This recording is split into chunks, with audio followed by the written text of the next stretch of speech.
पोहे न आकसता जर आपल्याला दिवाळी फराळासाठी हा पातळ पोह्यांचा अतिशय कुरकुरीत खमंग चिवडा तयार करायचा असेल तर आज इथे आपण हा चिवडा कशा पद्धतीने तयार केलेला आहे आणि कोणकोणत्या टिप्स वापरलेल्या आहेत त्याबद्दलची सगळी सविस्तर माहिती तुम्हाला या व्हिडिओमध्ये अगदी टिप्स अँड ट्रिक्स सहित पाहायला मिळणार आहे। इथे आज आपण हा पातळ पोह्यांचा चिवडा तयार करत असताना 1 किलोच्या प्रमाणात तयार केलेला आहे। यामध्ये आपण अचूक प्रमाणात सगळे जिन्नस घेतलेले आहेत ज्यामुळे हा चिवडा अतिशय रुचकर तयार होतो। तर अगदी असा चिवडा तयार करण्यासाठी कोणती स्टेप मिस न करता रेसिपी शेवटपर्यंत पहा आणि अजूनही तुम्ही चॅनलला सबस्क्राइब केलं नसेल तर अशाच नवीन नवीन रेसिपींच्या नोटिफिकेशनसाठी बेल आयकॉनवर क्लिक करून वैशाली मेजवानीला सबस्क्राइब करा। रेसिपीला सुरुवात करण्याआधी वैशाली मेजवानीमध्ये सगळ्यांचं खूप खूप खूप मनापासून स्वागत। आता इथे आपण पातळ पोह्यांचा हा चिवडा 1 किलो प्रमाणात तयार करणार आहोत। त्यासाठी इथे मी 1 किलो पातळ पोहे घेतलेले आहेत। आता हे पोहे आणल्यानंतर आपल्याला निवडून घ्यायचे आहेत आणि त्यानंतर चाळणीने आपल्याला चाळून घ्यायचे आहेत जेणेकरून यामधला जो काही बारीक कचरा असतो तो निघून जातो आणि पोहे आपले एकसारखे तयार होतात। तर इथे तुम्ही पाहिलं असेल की अगदी जे बारीक बारीक कण आहेत किंवा जो काही कचरा आहे तो चाळल्यामुळे आपण बाहेर काढून टाकलेला आहे।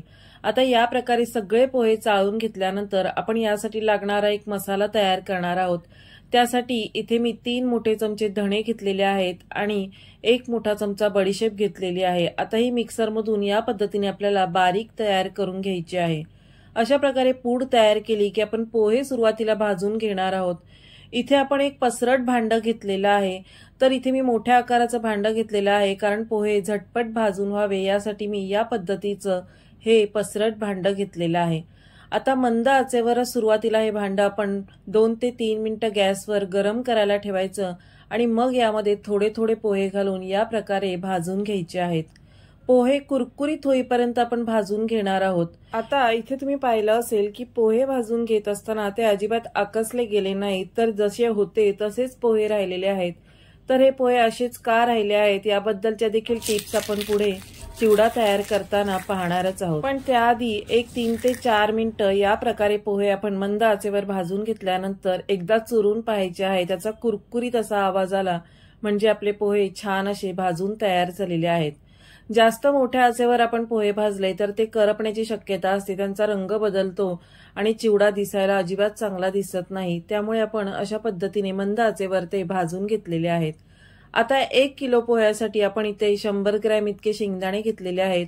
अशा प्रकारे जाळीचा किंवा या चाळणीचा वापर करून आपण ते तेलातून तळून घेणार आहोत। आता तळलेले शेंगदाणे आपण एका प्लेटमध्ये काढून घेणार आहोत। शेंगदाणे काढून घेण्यापूर्वी या प्लेटमध्ये थोडेसे पोहे आपल्याला पसरवून घ्यायचे आहेत जेणेकरून यामधलं तेल हे ताटाला न चिटकता ते पोह्यांना झिरपलं जातं आणि तेल देखील वाया जात नाही। त्यानंतर आपण 100 ग्रॅम इतकं डाळवं घेतलेलं आहे म्हणजेच फुटाण्याची डाळ घेतलेली आहे। ती देखील आपल्याला खमंग हलकी सोनेरी रंगावर या प्रकारे तळून घ्यायची आहे। अशा पद्धतीने झाऱ्याचा किंवा या जाळीचा वापर केला की आपण झटपट सगळे जिन्नस तळून घेऊ शकतो आणि फार वेळ देखील लागत नाही। या प्रकारे आता दोन्ही जिन्नस भाजून घेतले की इथे आपण 1 वाटी खोबऱ्याचे काप घेतलेले आहेत। सुक्या खोबऱ्याचे काप पातळ करून आपण या प्रकारे ते तळून घ्यायचे आहेत। तर खोबरं तळण्यासाठी देखील फार वेळ लागत नाही। तुमच्या आवडीप्रमाणे कोणतेही जिन्नस तुम्ही थोडेफार कमी जास्त घालून घेऊ शकता। इथे आता खोबरं देखील आपण तळून घेतलेलं आहे। सोबतच आपण 100 ग्रॅम इतके काजू देखील यामध्ये हलकेसे सोनेरी रंगावर तळून घेणार आहोत। तर काजू घालणं टोटली ऑप्शनल आहे, तुम्हाला हवं असेल तर तुम्ही घालू शकता किंवा स्किप देखील करू शकता। काजू भाजून झाल्यानंतर याच तेलामध्ये आपण कढीपत्ता तळून घ्यायचा आहे। इथे आपण 1.5 वाटी इतका कढीपत्ता घेतलेला आहे आणि कढीपत्ता बाजारातून आणल्यानंतर तो आपल्याला स्वच्छ धुवून एका सुती किंवा कॉटनच्या कपड्यावर पुसून घ्यायचा आहे। एक 5 ते 10 मिनिटं फॅन खाली वाळवून घ्यायचा आणि त्यानंतर आपण तो तळून घेणार आहोत। कारण बाजारातून आणल्यानंतर यावर बरीच धूळ माती बसलेली असते, त्यामुळे आपण तो आधी स्वच्छ करून घ्यायचा, हलकासा सुकवून घ्यायचा किंवा वाळवून घ्यायचा आणि मग तो तळून घ्यायचा जेणेकरून कढीपत्ता तेलात घातल्यानंतर तो उडला जात नाही। या प्रकारे आता कुरकुरीत होईपर्यंत कढीपत्ता आपल्याला मध्यम आचेवर तळून घ्यायचा आहे। तुम्ही ते बघू शकता, मस्त हिरवागार असा कुरकुरीत आपला कढीपत्ता तळून तयार झालेला आहे। आपण इथे प्रत्येक गोष्ट या प्रकारे तेलातून तळून घेतलेली आहे। या तेलामध्ये या प्रत्येक गोष्टीचा फ्लेवर उतरलेला आहे, त्यामुळे आपण हे तेल चिवड्यासाठी वापरणार आहोत आणि हे तेल आपण वाया देखील जाऊ देणार नाही। आता त्यानंतर आपण परत 1 वाटी इतकी बारीक चिरलेली मिरची यामध्ये तळून घ्यायची आहे। मिरची तळून घेत असताना ती कुरकुरीत होईपर्यंतच तळून घ्यायची। जरी तिचा रंग बदलला तरी देखील आपण ती मंद आचेवर कुरकुरीत होईपर्यंत तळून घ्यायची आहे। सुरुवातीला गॅस मध्यम आचेवर ठेवायचा आणि त्यानंतर मंद आचेवर आपण ही तळून घेतली की चिवडा नरम पडला जात नाही आणि संपेपर्यंत चिवडा अगदी कुरकुरीत राहतो। त्यानंतर इथे आपण अर्धी वाटी इतका लसूण हा ठेचून घेतलेला आहे। तर जवळजवळ 25 ते 30 लसणाच्या पाकळ्या आपण ठेचून या प्रकारे तयार करून घेतलेल्या आहेत। आता लसूण देखील आपल्याला तेलामध्ये मध्यम आचेवर कुरकुरीत होईपर्यंत तळून घ्यायचा आहे। इथे आपण प्रत्येक गोष्ट वेगवेगळी तळून घेतलेली आहे, कारण आपण जेव्हा फोडणी तयार करतो तेव्हा प्रत्येक गोष्ट ही कुरकुरीत होण्यासाठी कमी जास्त वेळ लागू शकतो। अशा प्रकारे जर तळून घेतली तर व्यवस्थित ती तळली जाते आणि कशामध्येही पाण्याचा अंश अजिबात राहत नाही किंवा दमटपणा राहत नाही। आता सगळे जिन्नस तळून झाल्यानंतर त्याच तेलामध्ये आपण 2 चमचे किंवा 1.5 चमचा तुमच्या आवडीप्रमाणे तुम्ही मोहरी घालून घ्यायची आहे आणि जो आपण मसाला तयार केला होता, म्हणजे जी धणे आणि बडीशेपची पूड तयार केली होती, ती या तेलामध्ये घालून घ्यायची आहे।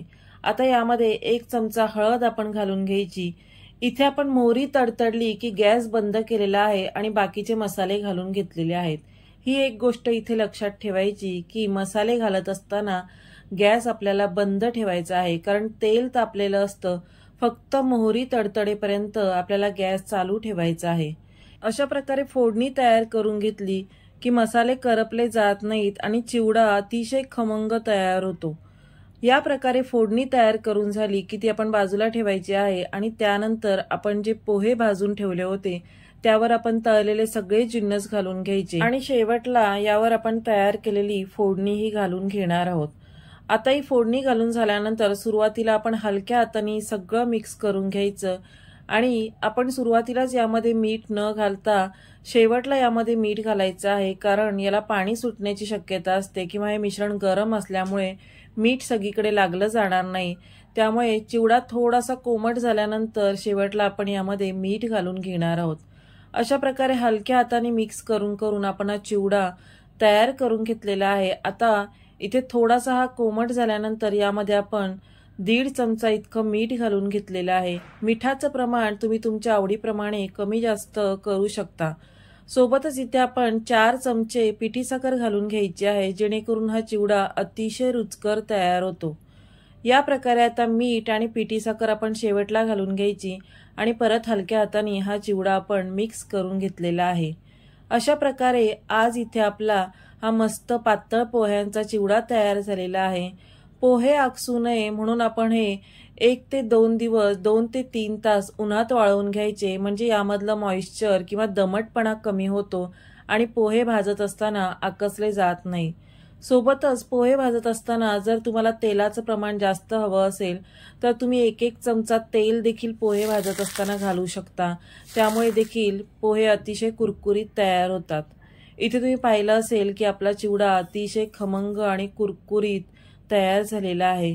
तर आजची रेसिपी तुम्हाला कशी वाटली मला कमेंट करून नक्की कळवा।